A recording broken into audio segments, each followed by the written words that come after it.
The system, the system, the system. The system, the system, the system. The system, the system. Prepare to be aware. The individual's facility to communicate with them. Thank you for using Securus. You may start the conversation now. You? What's going on? What's going on? What's going on, Dreamstone Virgin? How you doing? Yeah, that shit sounds funny every time I hear it. Yeah. We got the 43-year-old male Virgin Dreamstone Edward Mitchell. You know what I'm saying? That's me. Yeah. I'm your host and producer, Jamel, and here's another episode of The System. What's going on? I'm gonna let my man introduce the topic today. What's the topic today, Dreamstone? Oh, man, this topic is... Actually, the last topic we discussed, some things we discussed, the last few topics actually about, you know, my joining the gang and my participation and my leadership in it, etc., etc. And we left forth on the last episode, last time we spoke, he was asking me about, you know, anything I wanted to tell the people, and we was talking about the consequences of the gang. But, and I kind of touched into why I'm still around, so to speak. But I heard what was really not said. Redemption.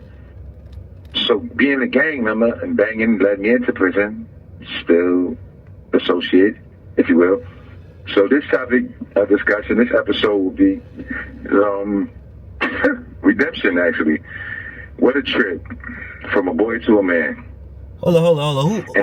Hold on. You the host, I'm the host. What's going on here? Who doing the interview? Yeah. You definitely the host, but I mean, all right then. Let us know what the episode's about. So, you know, it's shit, man. I appreciate sitting on your couch. You know what I'm saying? Yeah. So redemption. So what's going on? You redeemed yourself? By my definitions, I like to definitely say that redemption hasn't paid in full. I mean, we still going. I'm still a work in the end, you know, and in progress. I'm still a work in progress. Yeah. I'm still under construction. But I definitely like to say, from a boy to a man, redemption, growth, and development. Yeah, man, I definitely like to say I've done so. And it's not just physically, being 6 feet 2 inches tall, 262 pounds. You know, it has nothing to do with stature. That growth and development. I'm talking about mental. I'm talking about emotional. So yeah, my mind, body, heart, and soul has definitely changed. Definitely like the I mean, but how have you really changed and you still gangbanging? What's going on with that, Dreamstone?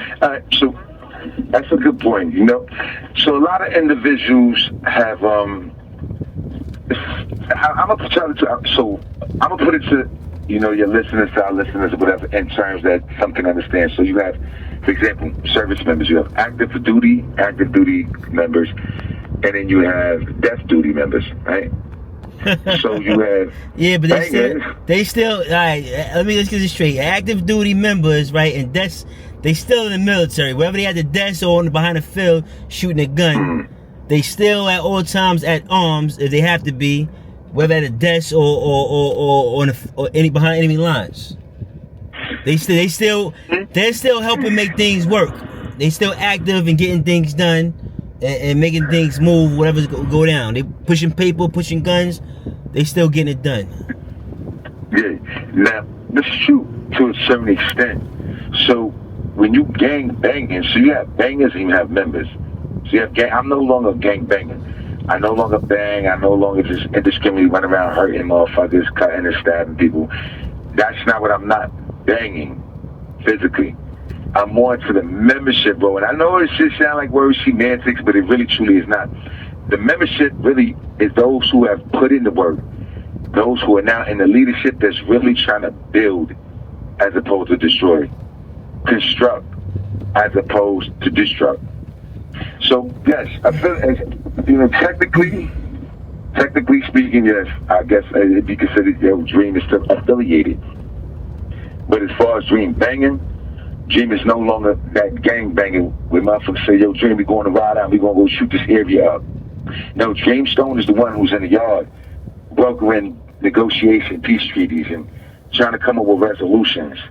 That all sounds good. That all sounds good, yeah. Dream, but I mean, like, so let's say right now, right, one of the homies, whatever, you know what I'm saying, getting into something in the yard, right? And you there. Or you gonna pop off with them? What you gonna do? Yeah, so that's a good question. So if anything goes down, prior to it going down, 9 out of 10 times it's going to be brought to my attention. No, Because in some position and status that is no, that's what I'm held. saying. In some situations, it don't work like that, because if something go down in the yard where it just happened, I'm talking about somebody else popping one of your homies or something like that. You know, like, let's just say something happened, another gang or whatever, rival gang, whatever. I'm just saying. Yeah. I see your vision. So, good question. So, if some shit get litty, do I physically get involved? It's two prongs there. I can, yes, technically I can get Answer the involved. question, Dreamstone Mitchell. 43 of my version. Technically, I could get. Answer the No, question. at this point in time, I would not get involved because I would have to be on the set to find out exactly what happened so that there's not be a follow through. So you still need the leadership. There's plenty to take my place, don't get me wrong. But if it's really, really serious and it's like imminent, then naturally, yes, I would get involved. I would do that even if I wasn't banging. I would do that for a friend, for a comrade, etc. Yeah, but it could be some nonsense. So what's the show about again, this episode? This is redemption. All right, so Growth and development from a boy to a man. all right, Yes, normally, this is all true. right, so all right, when you do with the redemption, that's a change, right? Redeeming, yes, to be Yeah, redeemed. yeah, That's that to means- change the individual. From the old you to Yeah. the new you, right? So where's the new you at? If you in the yard So therein lies the new me. if you in the Yeah. yard still fighting and slashing or whatever you want to call it, right? Because your homie owed somebody some money and they popped on him or whatever, and now you know whatever, you know, let's say dudes jump him, whatever it may be or whatever, and you go out with him. What I mean, what's the redemption at for you? What's going on? Therein still lies the consequences of gangbanging. But the redemption part of it all is trying to understand exactly what happened. That's why I told you, I don't have to get involved. I don't have to get involved. Right, so now, I would wanna be know- involved physically, yeah. All right, that's what I'm saying, right? We want to know what the redemption at for you? What's going on? Talk to us. We So want to the hear the change and the growth. The redemption come for me will be not to physically get involved, but to find out after the melee is over what led to that, so that But we that's do not not- have a war. What kind of redeeming? afterwards. What kind of redeeming is that, though? I mean, I'm trying to get understanding. So, okay, so You know. I'll show you. So when I got locked up in 1999, right, there was no emissary, there was no liaison to try to come to common ground, neutral terms, and understandings of why the homie got pistol whipped at the party and what would be the result if we continue this going. There was no big homie to step up and alleviate a situation. So it became a big event that became national headlines with my situation. So the redemption comes with less violence. There's always going to be violence. There's always going to be consequences. There's always going to be actions. But the level of actions, the level of consequences, this is what I'm saying. The redemption of it. Now, surely I could get involved and I could GTO, yo, all type of shit and get everybody riled up. Or I could wait, I could sit back when it's done, find out exactly what led to it. Come to some common ground, because if I do go, let's say hypothetically, I get involved with that. I do get involved with that. Now there is no leadership left in the facility, in the yard. So now there's a riot every day until everybody's gone. However, the leadership still stays around, and he finds out what led to this altercation. Maybe the homie was wrong. I'm not defending wrong. Therein lies the redemption. We defend what's right. I don't get Exactly. it right now. I'm trying to. I mean, this is what the show is about. This episode, and I don't hear a change yet. What's going on? So, I can understand from a civilian's perspective, it's really hard to believe. But from an individual that's in battle, individuals that's really trying to keep shit organized. But understand something. This is for society, this is for the penitentiary. Law enforcement can only be reactive. Very rarely can they be proactive. Yes, granted, the FBI can bug a phone, etc., and intercept some shit. But in order to be proactive, you need the people in the street. You need someone who speaks the language. You need someone who looks like individuals. So, But because you're associated and affiliated. let me cut you off real quick there. You know what I'm saying? What the show is about, right? This episode, right? I'm thinking you're gonna get up here and tell us how you done change your life and But you still back with talking about the gang or whatever. I mean, and how you interrupt things to stop things from happening between the gangbangers. You know what I'm saying? What type of redemption is that? So, yeah, there is last week. That's what I'm saying. So, listen, I'm not going to come up here and say, yo, listen, hold on, keep it under. I'm not going to come up here and I'm not going to lie to myself. I'm not going to lie to you, and I'm not going to lie to everybody else listening. I'm not going to come up here and say, oh, yeah, like, I'm Muslim now, assalamu alaikum, or I'm Christian now, you know, and I'm not saying I'm not religious. Don't get me wrong. I'm not saying I do not have a bigger belief system. But what I am saying is that redemption comes in many forms. Redemption could come with wanting the best for your people. Redemption could come with not being a part of the problem, but a problem. Sorry about that. Repeat that. Can you repeat that again? Because the driving sensors in the vehicle is going off while you're talking. It's beeping, so you might not be able to hear you real quick. So, yeah. So to reiterate what I said, it's like you said, I'm not going to come on the show, and I'm not going to say, yeah, I'm a and you know, and I'm not going to say, I'm a God-fearing Muslim. Assalamu alaikum. No, I'm not going to say, yeah, I'm a God-fearing Christian. You know, God, and I'm not saying I'm not religious, like I say. Nor am I going to come up here and say, yeah, you know, I don't involve myself with any of this stuff. I'm not going to lie to yourself. I'm not going to lie to the listeners. But moreover, I'm not going to lie to myself. Redemption comes in many forms. Redemption comes in many forms. Your form of redemption may be different from my form of redemption. The objective is to curb as much violence as possible. I have a voice. I know I have a voice. I know I'm so you saying you Jesus sent to the Bloods?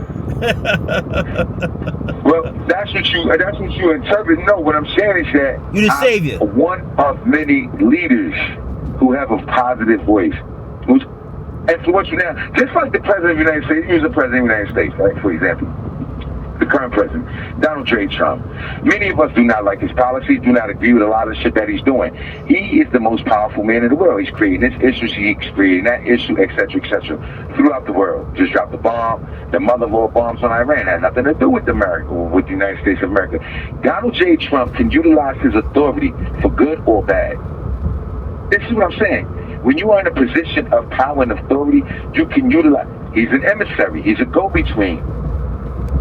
It's about what you do with your authority, your power, that shows redemption. If Donald J. Trump came on here tomorrow and said, I'm stopping the wars this, and I'm stopping that, I'm stopping this, you would see like, damn, what came over him? Everyone would ask, what the heck happened to Donald Trump overnight? In order to be a solution to a problem, you must first know what the problem is. So what's the problem? What's the problem? The problem is ignorance. The problem is perpetual violence over dumb shit. Like you said, bro, a motherfucker, yo, this nigga owe me 2 packs of Newports. This nigga owe me $20 for some dudes. This nigga owes this, or this nigga owes that. That's the problem, perpetual ignorance. So what are you going to... fighting over absolutely nothing. Alright, so forget about the yard. Forget about the yard right now, right? When you go to Pro Boy and get released, right? Upon your release, what are you going to do for society in a whole? What are you going to do to help out to be an asset and not a liability? So that's a good question. So the first thing is definitely to get this Boost proposal initiated. So I created a nonprofit organization called Boost, Better Options Other Than Harming Someone. I articulated this not-for-profit from start to finish. Everything from the mission statement and the mission purpose to the bylaws to the paperwork, etc. So that is very imperative. And I'm definitely going to be seeking the people to help fund this project because I've created a building called Boost Continental, the People's Building. Also, I've created children's books, 11 children's books, that I would definitely like to propose to the mayor and the city council to perhaps start a curriculum in the New York City public school system. It's called Early Childhood Developmental Awareness. And these books, they range from topics, children being touched inappropriately, to children with gender dysphoria, bullying, anti-bullying, both cyber and physical. Also, mentoring. That is very, very big. If people see, if the youth, young adults, etc., they know that it's someone there that speaks to them, that speaks with them and not speaks at them. who's been in their situation, who's truly been in their situation. And he's proposing something. He's bringing something tangible. Not someone who's just advocating for peace and nonviolence. That's cool. But if you take something from someone, you have to be willing to give them something. Essentially, it's the same like when you order something online or you go to the store. If we do not have this, we will be placed with equal or greater value. If I ask the children to leave the streets and stop gangbanging, stop selling drugs, stop robbing their neighbors, etc., what am I therefore going to do to them? What am I going to do for them? Where am I going to place them? A new bill was just passed today. Signed into fucking law. Going to be signed into law potentially by the 4th of July, before tomorrow. And there's so much slashes to program, so many slashes to program. We could only depend upon ourselves to help ourselves. This is what I was saying as far as being influential. So even if the brothers in here know that, yo, Dream is in the town, yo, Dream, they get over, yo, because you speak to my nephew, my nieces, my cousin, my brother, my father, whomever, because they know I'm there in the street and they know I genuinely care. And if we present something that's tangible to really get these youth away from all the violence, nobody did that for me. I didn't have that. You didn't have that growing up. I didn't know what PLA or police athletic league was until I was in Spofford. Yeah, granted, I was in the Explore program, but I ended up getting kicked out. It was nothing tangible to take me from the streets. Everybody wants the violence to stop. Everybody wants these kids to stop smoking dools. People do drugs to escape something. People drink alcohol to escape. Now, granted, I don't do no drugs.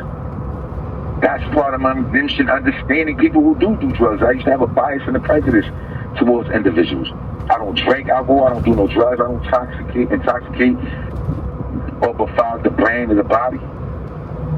So I keep an open mind. I try to understand why people do the things that they do. This is how I am going to be an asset to society. So your goal is with each other. So your goal is to help the youth. To not go in the direction you went in life. That would be great. But it's not simply just the youth. That would be great. Yes, that is my purpose. I would definitely love to target my message towards them. But Mel, it's not just the youth. What about the older dudes who are still perpetuating violence upon individuals? Okay, the 40-something-year-old that's pushing people in the train tracks. So the politicians some of the people making these stupid ass rules. Some of the people that push you in the train track, most of them got mental issues though. But I mean, that's another story though. You know, you gotta get the root of that. Let me tell you something. This is what I realized, man. And I used to fake try to play the mental health system because it's an easy out. A lot of individuals, man, to be honest with you, we all have mental issues. Depression actually is the greatest mental disease and defect in the United States. With almost 2/3 of the American population, it's only 350 million Americans, about 360 million Americans. So 2/3 of that, 66%, suffer from mental illness. So if every time a person gets depressed, do we go out and hurt someone? I feel like it's just another method of an excuse. Not everyone suffers from histrionic personality disorder. Not everyone suffers from antisocial behavior axis 1 or axis 2, or schizophrenic syndromes, or taking Depakote for bipolar. A lot of that shit. All right, but let's get back. We can. That's another episode we can talk about. That's another part of the system, mental health, right? That's another part of the system. Right. So we can touch on that. That's a whole, that's the whole thing we can talk about. But I want to get back to this with you. So in helping people out, and this is part of your redemption, redeeming yourself. So definitely. Yeah, okay, so sure. I got a question for you, right? So what would you say to somebody that wanted to join a gang? Right now, if somebody came to you, somebody came to you, young person, whatever it may be, and said they want to basically, join in, whatever you call it, what would you tell them? I'd ask one simple question. Why? I would have to know your reason for wanting to do this. I could tell you the pitfalls of it, but I would have to know the reason why. Is it because you don't have structure at home? My nigga, is it because you're looking for that brotherly love?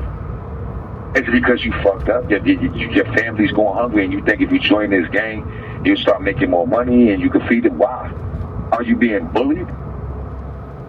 See, it's more to it than just telling motherfuckers don't involve themselves. Because oftentimes we're telling motherfuckers don't do this, and the more you tell motherfuckers don't do this, the more a person want to do that. It's the same as a child. If you tell a kid, don't eat from this candy bowl, chances are that kid gonna want to eat from that candy bowl. But if you put a bowl full of candy in front of that kid and say, yo, knock yourself out, yes, he or she is going to indulge and overdose to the point where they're sick in the stomach, maybe throw up. But now that bowl is no longer enticing. That bowl of candy is no longer enticing. But I don't even know why. What is your purpose of wanting to do this? And if they give a good purpose, would you basically tell them, all right? What would you say? I mean... So let's just say their purpose is my purpose. I'm getting bullied. I'm the outcast. You know what I'm saying? I'm getting bullied. These dudes over here, they repping this, that, the fifth, yada, yada, yada. And I want to join the Gorilla Stones because I know the Gorilla Stones are strong or stronger than them. And I know if I fuck with y'all or if I fuck with the apes, but then I'm not going to be bullied over here. Then I would explain to them the consequence of joining the apes. Let them know, boy, I was what you most likely would aspire to be. All right, but I get all that. We got all that for the formalities and everything, and you know, would you still let them join? That's my question to you. Nah, I definitely would not let them join. I would know. I can't. I mean, listen. If I had the ability to bring them home or not, I definitely would not. So you think the doors? I don't even bring people home no more. Actually, I don't. So you think the door should be closed for that? Say that one more time, man. You think the door should be closed for that, to bring people home? Well, I'm not going to say the door should be closed because, I mean, I don't know what a person's true purpose is. The answer is and explain to people what bringing home means, that may not know, maybe. Yeah, so the term bringing a person home is recruitment. It's about recruitment. If you want to turn blood, I'll have you. Back in the day, it was 2 reasons, 3 ways to turn blood. You get jumped in, you get voted in by three members of blood, and you put in work, which means you got to eat food, you got to cut somebody, stab somebody, draw blood. Today's society is not like that. Dudes like, oh, you want to be blood? All right, yo, come on, and they give you their set oath, whatever their oath consists of. And it's no putting in work, it's no history, it's no logic to it, really. So yeah, I would not bring an individual home. That's not. But I don't even bring dudes home. Actually, I would definitely try to deter an individual. But if the individual is adamant and insistent on doing something, I'd be remiss if I did not tell you about the pitfalls of your action or how you can be a contributing factor to what it is that you're seeking to become. Okay. So let's sum it up and you know, your redemption. Anything else you want to leave with the peoples? Sum it up from, redemption. What a trip from a boy to a man. Prison confined me. It did not define me. Mind, body, heart, and soul. I've definitely been transformed. Some may listen to me and say, oh, this nigga has not. But unless one truly listens to the meaning of my purpose and understand, yes, we do need leadership. And to that end, the question that was not asked, dream upon release, are you still going to be banging? Absolutely not. When I leave from behind this wall, when I'm no longer physically associated with the Department of Corrections and Community Supervision, I'm leaving behind everything. I'm stripping off this skin. I'm stripping off the mentality. I've done more than enough in here for everybody. I'm not taking back to society with me what I brought in. All that is done. It's a transformation. It's a new me. So that was the question that was not asked. Is he still going to be a gang member or a gang member when he touches down? Nah. That shit is over. Well, it wasn't asked because how I always look at things, right? If somebody, right, so say for example, if I'm in prison selling drugs, right? What I'm gonna do when I get out, right? People will say, I'm not selling drugs when I get out in the streets no more. I'm not doing this no more, whatever, right? But what if times get hard, right? If you get through it in there, it's more likely of a chance that you're gonna basically stick to it out here, whatever it may be. Because why wait when you can do something now, right? No, this is a great point. You actually have a real good point. Yeah, to that end, it will make sense. Well, if you do that here, you're going to do that there, right? So that's essentially saying the same shit. Well, damn, Dream, I mean, not me per se, but a nigga who does not take showers in prison. Well, if you don't take showers in prison, you're not gonna take showers when you go home. And I kind of apply to that. Same shit with education. Dude, like, your dream when I go home, I'm gonna go get my GED. But you've been in prison 20 years. You ain't get nothing but migraines and high blood pressure and high cholesterol. It's so like, chance if you did it, do that here, you're not gonna capitalize on it. It's like somebody. Let's say something real quick. It's like somebody who's like being like who's dirty in there, right? For example, they ain't really shower like they're supposed to, take care of their hygiene, personal stuff or whatever, looking clean and neat. Oh, I'm in prison. I don't care when they get out. No. When you care about yourself, you're gonna take care of yourself, right?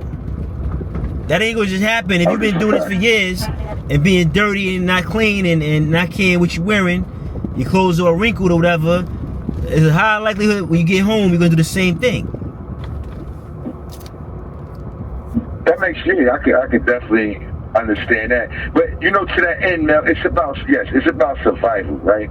So you made a good point, made a valid point. Niggas in jail, be honest with you, a lot of dudes in jail really does not have a support system. They do not. So I can't really knock an individual for supporting himself or herself for that matter the best way he or she knows how. Now, sure, an individual could go to the mess hall and work for 16 cents an hour. But that 16 cents an hour is not even enough to get you 2 pounds of tobacco or a pack of Newports. So I don't necessarily think that if a person is this way in here, they're going to be this way out in the town. Because what about all these rapos, all these non-violent offenders that are in here that does not exhibit any violent tendencies or idiosyncratic behaviors that would lead one to believe that, when he goes home. Let me say because something. This is very important. Yeah, but let me say something about that, right? Important. It's the president. Listen, they in a confined environment, right? So if they had a chance, they probably would do it if they didn't change, right? So being in there, you confined or whatever. If you were a child molester, there's no little kids running around. You know what I'm saying? But who's to say that you're not in a cell or in the bathroom, thinking about this type of stuff and masturbating, doing things like that, right? You know what I mean? Or it's thoughts in your head. It's like committing a sin, right? You thinking it, you know what I'm saying? That's still no good because you thinking it, right? Even though you might not have acted out and did it, your thoughts are still thinking about something that might give you some type of joy or pleasure or whatever, and it might be sick or whatever. But you know you didn't actually do it physically, but your mind is thinking of that, right? So it's like somebody say, I want to kill this person, but the person you want to kill is out in the world of society, but you can't get to that person until you get free, right? Then you could do it. So I wouldn't really compare somebody that rape people or molest kids because of the fact you don't know their mind thought and what they're thinking of or whatever. So just because they didn't do it. That's the point I just made. That's essentially the point I'm making. Yeah, but you cannot really determine an individual's mind state. Yeah, you judge an individual off his actions. But like I said, it may not be in my mind state or my heart really to sell drugs and watch others be intoxicated. However, it's in my best interest to survive. It's in my best interest to survive. But this is a lot of us go back to do what we know what to do, right? That's the point I'm making or whatever. Right, you know how to gang bang. You know how to bang, right? He know how to sell drugs. She know how to do this or whatever, right? So sometimes you might want to change, right? And you say, I'm gonna wait till I get out and change. And you might first get out and your thoughts to do that, but then you go back into your old ways because whatever may happen. And you work out your way, the way you wanted to work out. Things ain't going this way, going that way. So I'm gonna sell some drugs. You know what? I can get back with the homies and do this, do that, blah, blah, blah, be more influential that way or whatever. You know what I'm saying? Different things like that. So the point I'm making is, right? When you want to change, you're changed right there. It takes time to change, but you had 26 years? 26 years, to make these changes, a hard time. So why wait until you get out to basically be off duty? Start now. Really give redemption. That's it. So the people want to hear, are you going to basically start now, or are you going to still wait till you get out? Like I said, redemption is subjective. Well, maybe redemptive to you, maybe. But we're not going over. We going is what you said. You said you're going to get out and you're going to stop doing this. You have 1 minute left. But you know, my redemption, yes. We got 1 minute left on the phone now, or whatever. So yeah, let's wrap it up real quick. Yeah. All right. So in conclusion, yes, my redemption has started. My redemption has started when I got my GED, and it's still going. I just received my bachelor's degree. We'll talk about that. We'll talk about that on next episode. This is your host and producer, Jamel. The System. Yeah. You know, we see you next time. Dreamstone, the 43-year-old male virgin. And we off this. Talk to you soon. Redemption. The system. It confines us. It does not define us. We'll see you on our next episode. Stay tuned.